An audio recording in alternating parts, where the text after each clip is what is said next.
কি করি? মায়ার আমরা মায়াকে ভালোবাসি বলে আমরা বিপদ আসলে বিচলিত হয়ে যাই। আর যে কৃষ্ণ ভক্ত সে ভগবানকে ভালোবাসে, সে কখনো এই মায়াকে ভালোবাসে না। যতই আমি ভগবানের কাছেই যাব। কিন্তু একটা কথা, ভালো ছাত্র যেহেতু ভালো রেজাল্ট করতে হয় ক্লাস 1 থেকে একদম সারা জীবন পর্যন্ত, তবে সে ভালো চাকরি করতে পারবে, ভালো জায়গায় যেতে পারবে। তদ্রূপ আমাদের যদি ভগবানের কাছে সারা জীবনের জন্য থাকতে হয়, তাহলে আমাদের এই মানব জন্মটা ভালোভাবে সর্ব জনমে জনম ওই চালিয়ে যেতে হবে। যদি এক জন্ম আমরা একটু খারাপ কাজ করি, তাহলে আমরা সে পিছনে পড়ে যাব।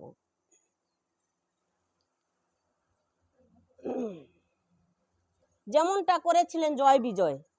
জয় বিজয় তো ভগবানের দ্বাররক্ষী ছিলেন, ভগবানকেই পেয়েছিলেন, ভালো ভালো জন্ম পেয়েছিলেন চেষ্টা করে, ভালো সাধু সঙ্গ করে। কিন্তু সে অষ্টবর্গকে ব্যঙ্গ করে সে অভিশপ্ত হয়ে 3 জন্মের জন্য মানব জন্মে আবার ফিরে আসতে হলো। তখন ভগবান নারায়ণ বলছে, যদি তোমরা 7 জন্ম পেতে চাও তাহলে সাধারণভাবে ঘুরে আসবে, আর যদি আমার কাছে 3 জন্মে আসতে চাও তাহলে অসুর রূপে আসবে। তখন সে হলো রাবণ আর কর্ণকুণ্ড, আর দ্বিতীয়টা হলো হিরণ্যক্ষ আর হিরণ্যকশিপুর, আর চতুর্থ হলো শিশুপাল আর কংস। লোক ব্যবহারে ভক্ত সদা নিরীক্ষম, উদাসীনী গত ব্যর্থ সূচি আর দক্ষ, সূচি হয়ে মোর ভক্ত রক্ষ সে স্বভাবে, জাতি বুদ্ধি নাহি কর ভক্ত সে বৈষ্ণবে। যিনি নিরপেক্ষ, সূচি, দক্ষ, উদাসীনী, উদ্বেগ শূন্য এবং সমস্ত কর্মের ফল ত্যাগী, তিনি আমার প্রিয় ভক্ত। ভক্তকে অর্থ দান করা যেতে পারে, কিন্তু তার সেগুলোর লাভ করার জন্য উদ্যোগী হওয়া উচিত নয়। ভগবানের কৃপায় যদি স্বাভাবিকভাবে তার কাছ থেকে অর্থ আসে, তাতেও তিনি উদ্যোগী তো হন না। যেমন ধরেন এই মন্দিরে সে ভগবানের ভক্ত, পূজা প্রতিষ্ঠান দেয়, তার কাছে এই অনেক টাকা পয়সাই আসে, অনুদান আসে, তার জন্য সে কখনো এই লোভে বশীভূত হয় না। কৃষ্ণ ভক্ত সে কি করে, যদি না পারে তার কাছ থেকে আরো কিছু বাড়িয়ে এই কৃষ্ণ সেবায় লাগিয়ে দেয়। ভক্ত স্বাভাবিকভাবে দিনে অত্যন্ত দুবেলা স্নান করে এবং ভগবানের সেবার জন্য খুব সকালে ঘুম থেকে উঠে, এবং তাই তিনি স্বভাব অন্তরের বাহিরে সূচি সম্পূর্ণ। তিনি মনের ভিতরও সূচি আর অন্তরে বাহিরও সে সূচি। অনেক মানুষ আছে দেখবেন পোশাক পরিচ্ছদ বদলাইলেও কিন্তু তার মনটা স্নান না করলে ভালো লাগে না। তাই সে কি করছে, যে কৃষ্ণ ভক্ত সে দুবেলা স্নান করে এবং অনেক সকালে ঘুম থেকে উঠে ভগবানের মঙ্গল আরতি করেন। কারণ জীবনের সমস্ত কর্মের যথার্থ উদ্দেশ্য সম্বন্ধে তিনি সম্পূর্ণভাবে অবগত এবং প্রামাণিক শাস্ত্রের সিদ্ধান্ত সম্বন্ধে দৃঢ় প্রত্যক্ষযুক্ত। ভক্ত কখনো বিশেষ দলের পক্ষে অবলম্বন করেন না, তাই তিনি সর্বদাই উদাসীনী। তিনি সব রকমের উপাধি থেকে মুক্ত হওয়ার জন্য কখনো ক্লেশ ভোগ করেন না। যে কৃষ্ণ ভক্ত তার কোনো দল মত নেই, সে সব সময় উদাসী, সে ভগবানকে লাভ করতে চায়, সে যে আমার কোনো দল নেই, কোন পক্ষে কথা কোনো দল করলেই পক্ষে কথা বলতে হবে। পক্ষে কথা বললে কি হয়, তাহলে ভিতরে একজনের পক্ষে কথা বললে সত্যি মিথ্যা তো বলতেই হবে। সেজন্য যে কৃষ্ণ ভক্ত তার কোনো দল নেই, সে ক্লেশ ভোগ করতে চান না। তিনি জানেন যে তার দেহটি একটি উপাধি মাত্র, তিনি জানেন যে তার দেহটি কি একটি পাত্র। আমরা যেমন একটি কলসে জল ভরি, জল কলসটা প্রয়োজন, তেমন এই পরমাত্মাটা আমাদের দেহে রাখার জন্য সে আমার দেহটা একটা পাত্র। সে জানে যে এই পাত্রটা এই আছে, এই পরমাত্মা বের হয়ে গেলে এই পাত্রের আর কোনো মূল্যই থাকবে না। তাই কখনো যদি দেহের কোনো রকম যাতনা হয়, তাতেও তিনি অবিচলিত হন না। দেহের যাতনা আমাদের হইতেই পারে, আমরা এই আছি এই নেই, তার জন্য তিনি শোক করেন না। তিনি প্রস্তুত ভগবানের কাছে যেতে পারবেন, তার আত্মবিশ্বাস আছে, সে ভক্ত হয়েছে ভগবানের। শুদ্ধ ভক্ত কৃষ্ণ ভক্তির প্রতিকূল কোনো কিছুর জন্য প্রয়াস করেন না, সব সময় ভগবানের জন্য তার ইচ্ছা। তখন একদিন এক ভক্ত মনে মনে ভাবছে, আজ যেন আমার ভগবান শ্রীকৃষ্ণকে পায়েস চন্দন করে খাওয়াতে বড় ইচ্ছে করে। যখন এই মনে যে ইচ্ছাটা জাগলো, তখন ইচ্ছাটা প্রকাশ করতে না করতেই একজন মহিলা বেশে এসে তাকে, তার ঘরে দুধ চিনি চাল কিছুই ছিল না, অথচ তার সেই ভক্তের মনের বাসনা যে ভগবানকে পায়েস চন্দন করে খাওয়াবে। তখন সে কি করলো, মনের ইচ্ছা প্রকাশ না করতেই মনে মনে ভাবতে ভাবতে একজন নারী এসে তারকে চাল চিনি দুধ দিয়ে অদৃশ্য হয়ে গেলেন। তখন সে জিজ্ঞেসও করতে পারলেন না যে কোথা থেকে সে এসেছে, তুমি কেনই বা তুমি আমার মনের কথা কেমন করে জানলে।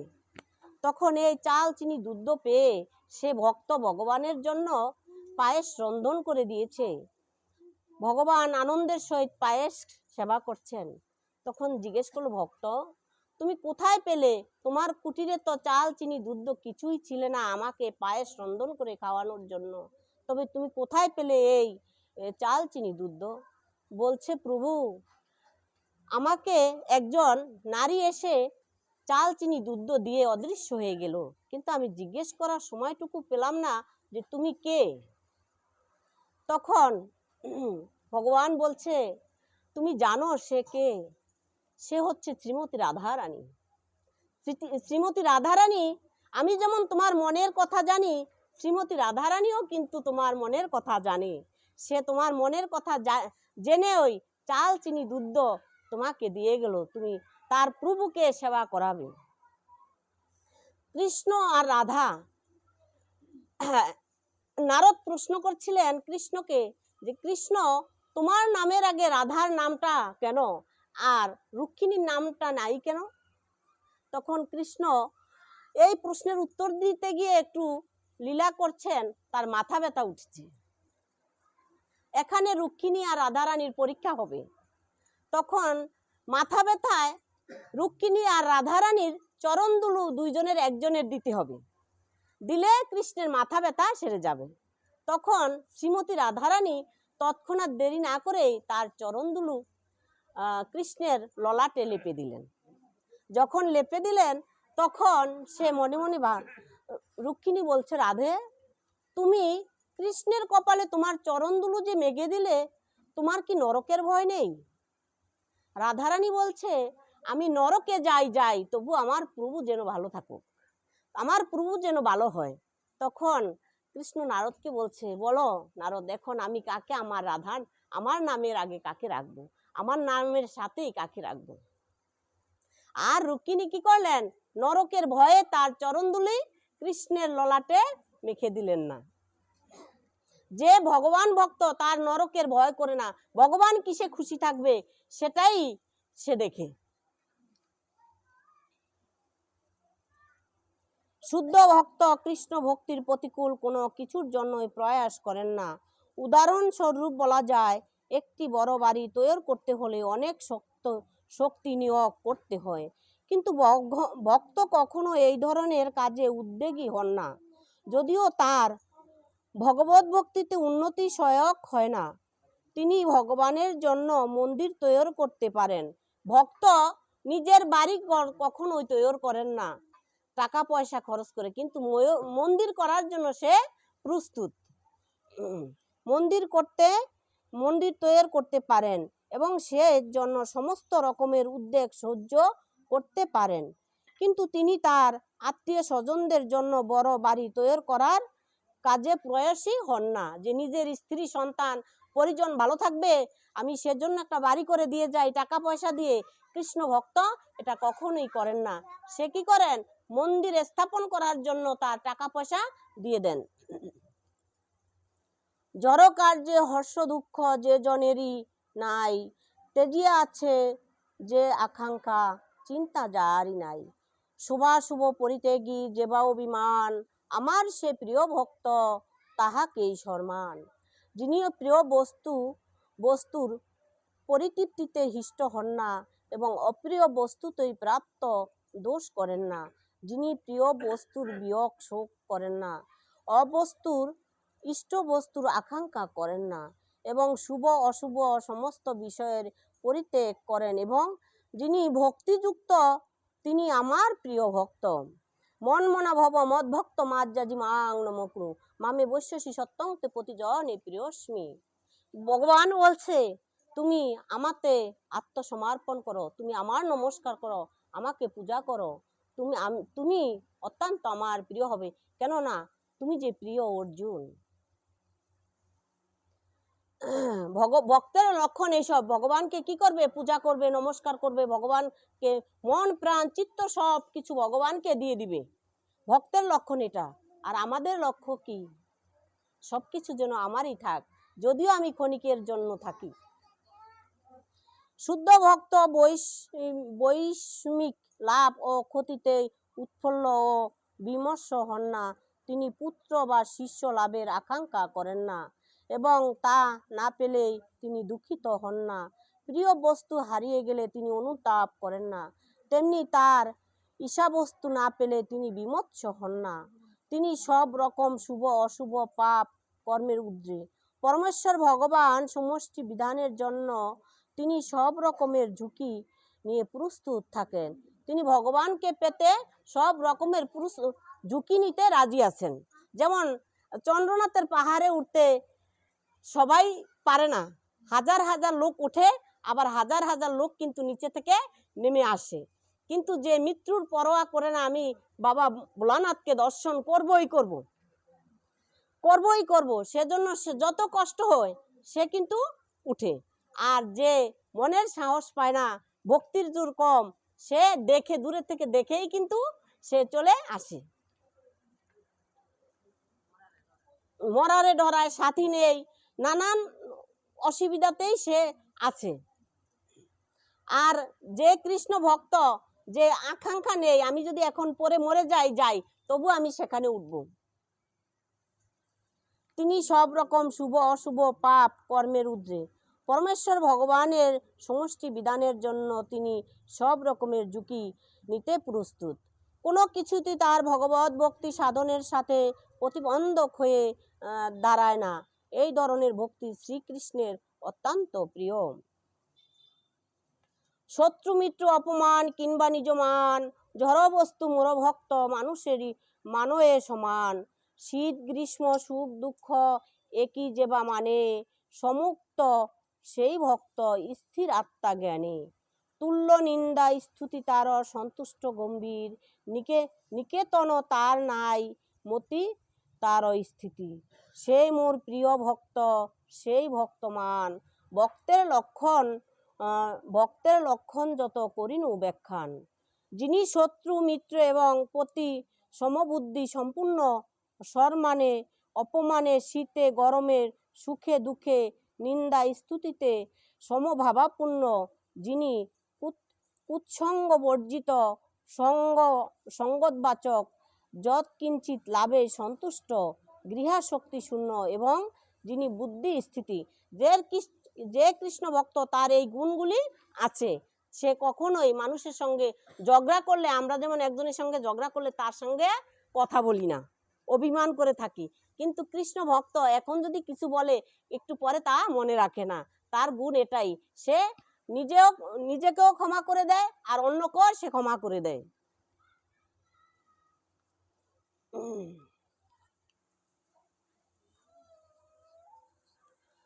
এই শুদ্ধ ভক্তি যেবা করিবে সাধনা, অমৃত সে ধর্ম জানো জড় বিলক্ষণা। তাহাতে যে শ্রদ্ধাযুক্ত অনুকূল প্রাণ, অত্যন্ত প্রিয় ভক্ত আমার সমান। যারা আমার দ্বারা কথিত ভক্তিযোগ রূপ ধর্মামৃতের উপাসনা করেন, সেই সকল শ্রদ্ধাবান মতপরায়ণ ভক্তগণ আমার অতি প্রিয় হয়। কি বলছে? যারা আমার দ্বারা কথিত আমার ভক্তির যোগ রূপ ও ধর্মের অমৃত উপাসনা করেন, সেই সকল শ্রদ্ধাযুক্ত, যে ভগবানের কথা মাইনা চলে, যে ভগবানের সব কিছু আদেশ মেনে চলে, সেই ভগবানের অনেক প্রিয় হয়।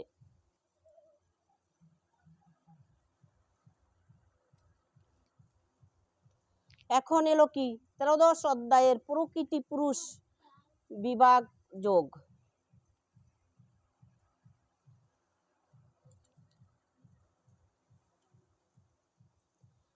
প্রকৃতি পুরুষ ক্ষেত্র যে ক্ষেত্রজ্ঞ, জানিবার ইচ্ছা মোর আমি নহি বিজ্ঞ। সেরূপ জ্ঞান আর বিজ্ঞান কি হয়, কেশব আমাকে কহ করিয়া নিশ্চয়। হে কুন্তীয়, এই শরীর ক্ষেত্র নাম তার, ইহা যে জ্ঞাতা সে ক্ষেত্রজ্ঞ বিচার। হে অর্জুন, অর্জুন বলিলেন, হে কেশব, আমি প্রকৃতি পুরুষ, দেহ ক্ষেত্রজ্ঞ, জ্ঞান যোগ্য, এই সমস্ত বিষয়ে জানতে ইচ্ছা করে। ভগবান শ্রীকৃষ্ণ কি বলছে যে অর্জুনকে, হে অর্জুন, আমি পুরুষ। পুরুষের মধ্যে ভগবান শ্রীকৃষ্ণই কিন্তু একা পুরুষ, আর এখানে আমরা এই পৃথিবীতে যারা আছি সবাই কিন্তু প্রকৃতি। এখন হে অর্জুন বলিলেন, হে কেশব, আমি প্রকৃতির পুরুষ, ক্ষেত্র এবং ক্ষেত্রজ্ঞ, জ্ঞান যোগ্য, এই সমস্ত বিষয়ে আমি জানতে ইচ্ছা করি। পরমেশ্বর ভগবান বললেন, হে কুন্তীয়, এই শরীর ক্ষেত্র নামে অভিহিত হয় এবং যিনি এই শরীরকে জানেন তাহাকে বলা হয় ক্ষেত্রজ্ঞ। ক্ষেত্র কি? এই দেহ। আর ক্ষেত্রজ্ঞ কি? জ্ঞান। এখন এই জ্ঞান দ্বারা এই দেহকে আর এই ক্ষেতকে তুলনা করে বুঝাও। আমার দেহে যা আছে এই পৃথিবীতেও তাই আছে। ক্ষেত্র হলো দেহ আর ক্ষেত্রজ্ঞ হলো জ্ঞান। এখন এই দেহের সঙ্গে এই পৃথিবীর সঙ্গে তুলনা করো। এই একটি মানুষের দেহে কিন্তু ফসল ফলে, সন্তান জন্ম দেওয়াটাই কিন্তু একটা ফসল। এই পৃথিবীতেও কিন্তু ফসল ফলে। এখানে আছে রজত, শত, রজতম, এই তিন গুণগুলি কি? এই শত গুণ হচ্ছে উপরের দিকে, জ্ঞান দ্বারা সে শতগুণ অর্জন করেছে। রজগুণ কি? সে ধর্মের দিকেও আছে, অধর্মের দিকেও আছে। তমগুণ কি? সে তার মনটাই নিচের দিকে, কিন্তু সে ধর্মের দিকেও নেই, অধর্মের দিকেও নেই, ধর্ম চিন্তা ভাবনা তার মনেই নেই। আর এই দেহের সঙ্গে যে ক্ষেত্রের তুলনা করা হয়েছে সেটা কি? অসৎ বৃক্ষ যেমন উদ্বদিকে আর গোড়াটা হয়েছে নিচের দিকে, আর আমাদের মানুষের কি? চরণ হয়েছে নিচের দিকে আর মাথাটা হয়েছে উপর দিকে। গাছের গোড়ায় জল দিলে যেমন সমস্ত বৃক্ষটা জীবিত হয়ে যায়, মানুষের মাথায় জল দিলে তেমনি সমস্ত দেহটা শীতল হয়ে যায়। বিশাল বড় প্যাঁচ, কিন্তু এক একটা গীতার মধ্যে এক এক রকম পাই, নিজেও বুঝে উঠতে পারি না। অর্জুন প্রকৃতি পুরুষ ক্ষেত্রজ্ঞ জ্ঞান যোগ্য সম্বন্ধে জানতে আগ্রহী হয়েছেন। এই সমস্ত বিষয়ে তিনি শ্রীকৃষ্ণকে জিজ্ঞেস করেছিলেন, যে উত্তরে বললেন যে দেহকে বলা হয় ক্ষেত্র এবং যিনি এই ক্ষেত্র সম্বন্ধে জ্ঞাত তাকে বলা হয় ক্ষেত্রজ্ঞ। এই পৃথিবীতে নদী নালা খাল বিল আছে, কিন্তু আমার দেহে আছে না? বায়ুপদ আছে, সব কিছুই আছে। আছে এই পৃথিবীতে জঙ্গল পোকামাকড় আছে, আমার মাথায় কি উকুন আছে? এই দেহের সঙ্গে এই পৃথিবীর সঙ্গে তুলনা করতে বলছে। আরো যারা বড় ভালো তারা আরো বেশি ভালোভাবে বুঝাতে পারবে। এই দেহ জীববদ্ধ কর্মক্ষেত্র এবং জীব মাত্রই জড় জগতের বন্ধনে আবদ্ধ হয়ে জড় প্রকৃতির উপর আধিপত্য করে। আমরা যখন পৃথিবীতে এসেছি আবার চলে যাব, এই পৃথিবীতেও এই দেহ যখন ক্ষণিকের জন্য, এই পৃথিবীতে যা কিছু আছে তাও কিন্তু ক্ষণিকের জন্য।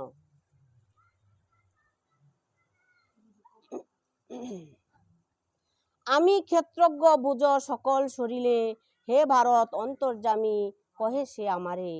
সেই ক্ষেত্র আর ক্ষেত্রজ্ঞের যে বা জ্ঞান, আমার বিচার হয় সে শুদ্ধ জ্ঞান।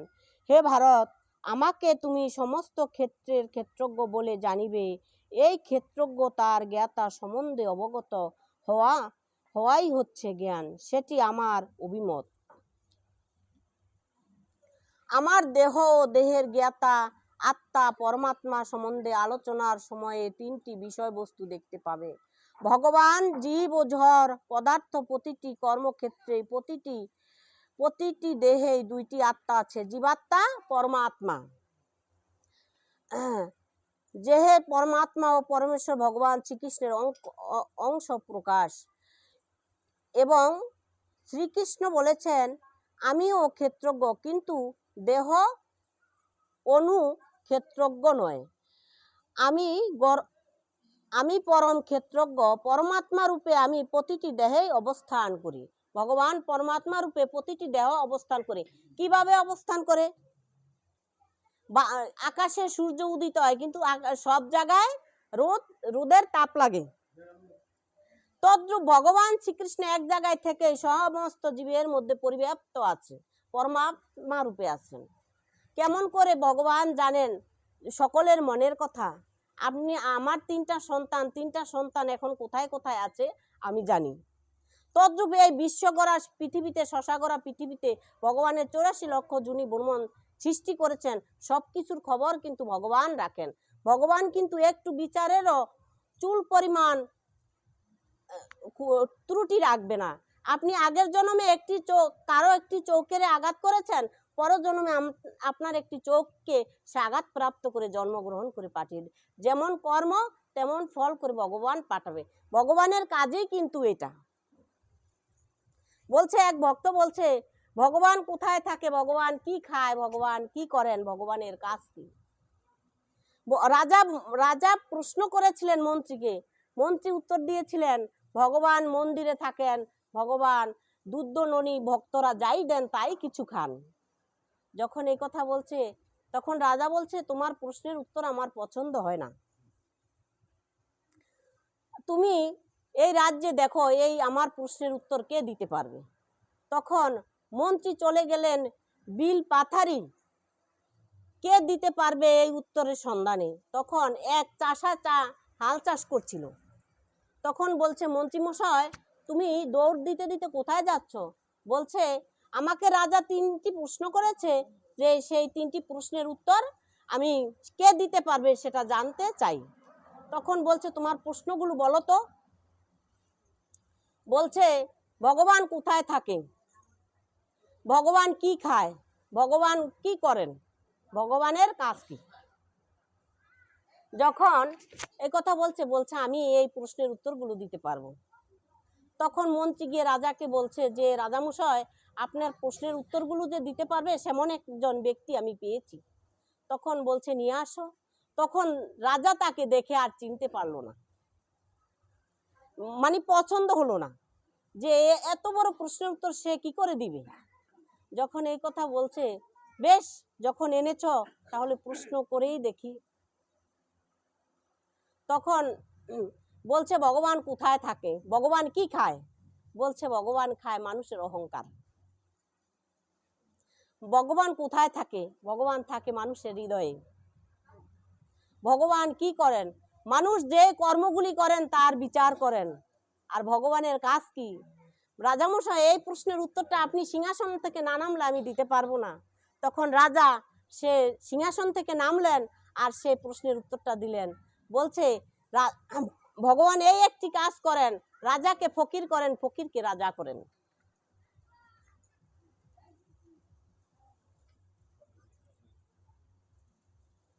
এখন সেই উত্তর রাজার পছন্দ হয়ে গেছে। তখন আর রাজ্যের অর্ধেক তো মন্ত্রীকে দিতেই হবে। তা আসলেই কি ভগবান মানুষের হৃদয়ে থাকে? কোন মানুষের হৃদয়ে থাকে? আমার এই যে গোবিন্দের আসনটাকে যেমন ফুলের মতো সুন্দর করে সাজিয়েছি, আমার মনটাকে তদ্রূপ সেই সুন্দর করে সাজাতে হবে। তাই সেই সুন্দর মনটা কার আছে? ভগবান গীতায় বলেছে, কদাচি কেউ আমাকে চায়, কেউ আমাকে পায়। ওই কদাচি একজনের মন সেরকম সেই সিংহাসনের মতো ফুলের মতো সাজানো। মনের ভিতর কোনো কুলসতা ঢুকলো ঢুকাতে দেয় না, যে আমার হৃদয়ের সিংহাসনে আমি গোবিন্দকে বসাবো।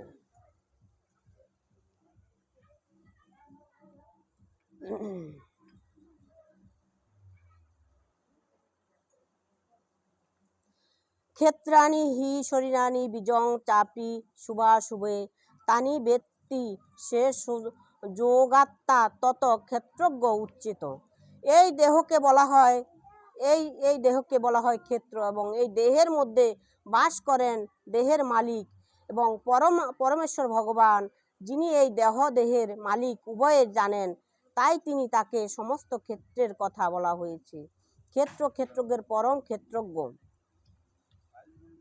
কয়টা বাজে? রাখুন বেশ।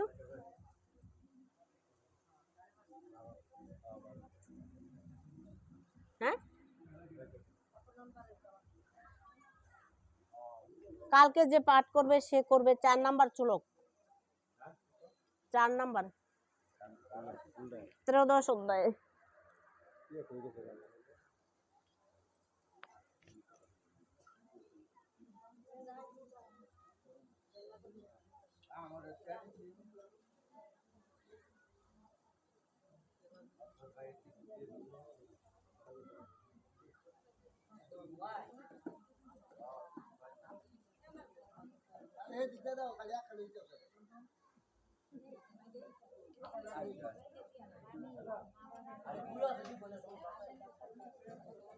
কে?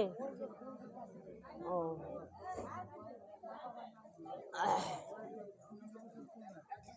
হরে কৃষ্ণ।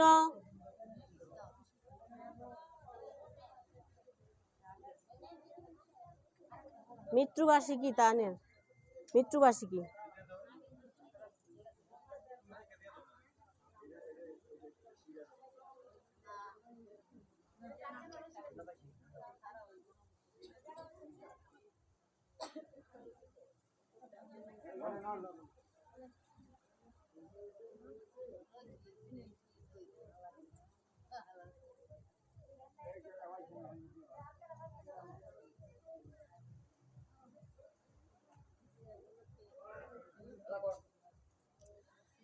বাণী দিদির বাবা মার মৃত্যুবার্ষিকী আজকে। উনি সেজন্য কিছু প্রসাদের আয়োজন করেছেন। ওনার বাবা মা যাতে ভালোভাবে থাকেন, তাদের জন্য সদ্গতি হয়, সেই উদ্দেশ্য করে আমরা 3 বার মহামন্ত্র বলবো। হরে কৃষ্ণ কৃষ্ণ কৃষ্ণ হরে হরে, হরে রাম রাম রাম হরে হরে, হরে কৃষ্ণ কৃষ্ণ কৃষ্ণ হরে হরে, হরে রাম রাম রাম হরে হরে, হরে কৃষ্ণ কৃষ্ণ কৃষ্ণ হরে হরে, হরে রাম রাম রাম হরে হরে। গীতা পাঠ নিত্য নিত্য হবে যেখানে, সর্বতীর্থের সার তাহা রাখিবে স্মরণে। প্রতিদিন করে যে গীতা পাঠন, জীবনে মরণে তারে রক্ষে দেবগণ। যেইখানে গীতা শাস্ত্র আলোচনা হয়, রাধার সহিত শ্রীকৃষ্ণ বিরাজে সীতায়। গীতা মোর প্রাণ পার্থ, গীতা মোর সার, গীতা হয় শ্রেষ্ঠ জ্ঞান জানিবে নিশ্চয়। গঙ্গা, গীতা, সাবিত্রী, সীতা, সত্তা, পতিব্রতা, ব্রহ্মবিদ্যা, ব্রহ্মাবলী, ত্রিসন্ধ্যা, মুক্তিজ্ঞানী, অর্ধমাত্রা, চিদানন্দা, ভবগ্নি, ভ্রান্তিনাশিনী, বেদত্রয়ী, পরনন্দা, তথার্থ জ্ঞান মঞ্জুরি। গীতা মে হৃদয়ং পার্থ, গীতা মে সারমুত্তমম, গীতা মে জ্ঞানং তুগ্ন, গীতা মে জ্ঞানম বয়ম। গীতা মোর প্রাণ পার্থ, গীতা মোর সার, গীতা হয় শ্রেষ্ঠ জ্ঞান জানিবে আমায়। ইত্যে তানি জপে নিত্যং ন নিশ্চল মানসং, জ্ঞানং সিদ্ধি লোভে নিত্যং তথান্তে পরমং পদম। ওং যদাক্ষরং পরিবরষ্টং মাত্রাহীনং চ যদ ভবেৎ পূর্ণ অবতু তৎসর্বং তৎপ্রসাদ শ্রেষ্ঠ। শ্রীমদ্ ভগবদ গীতা প্রেমানন্দে রাধে রাধে বল, গোসাই গোসাই বল।